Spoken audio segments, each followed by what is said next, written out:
what prompted you to launch an investigation into service delivery in the Northwest Province? I mean, this has been an ongoing problem for so long.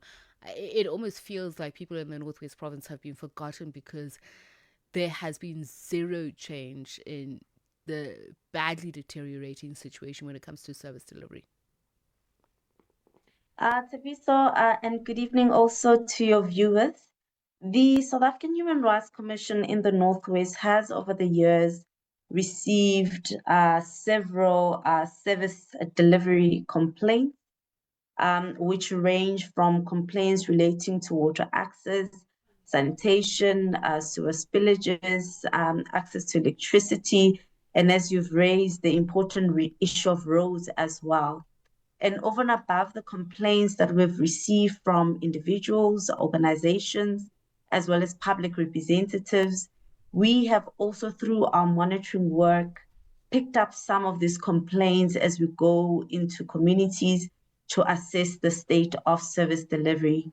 And given the overwhelming number of the complaints that we had, we then decided to investigate the issue at a systemic level, which then led to the investigative report, which is the subject of today's discussion.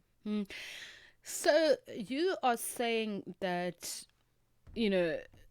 not only is the issue of water access and sanitation the most dysfunctional in areas, but can you just give us a sense of how operational it is from a human rights perspective? As in, is there hope? Are there people who actually do get these services? Through our investigation, we found that there are communities that don't get water access at all, but there will be some communities that do receive water access, but the access is either inconsistent, leaving communities without water for many days in the year, or sometimes the water that is being provided is not fit for human consumption. So the situation will vary from municipality to municipality. In some areas, you find that the only form of access they have to walk very long distances to get water. In some communities, community members have to travel long distances using wheelbarrows, using donkey carts just for them to have some access to water. What is the root cause of these legislative and human rights violations? Many municipalities that we've engaged with, they say to us that they're having challenges in terms of resources, which then renders them unable to maintain infrastructure for service delivery. They also mentioned the issue of vandalism of service delivery infrastructure. In one municipality, for example, they reported that they had repaired the sewer system, but as soon as they had repaired the sewer system, there was vandalism and theft, resulting in the collapse of the system. So this is what the municipalities are telling us. But from our investigation, perhaps the issue of service delivery may play some role. I mean, the issue of resources may play some role in the level of service delivery.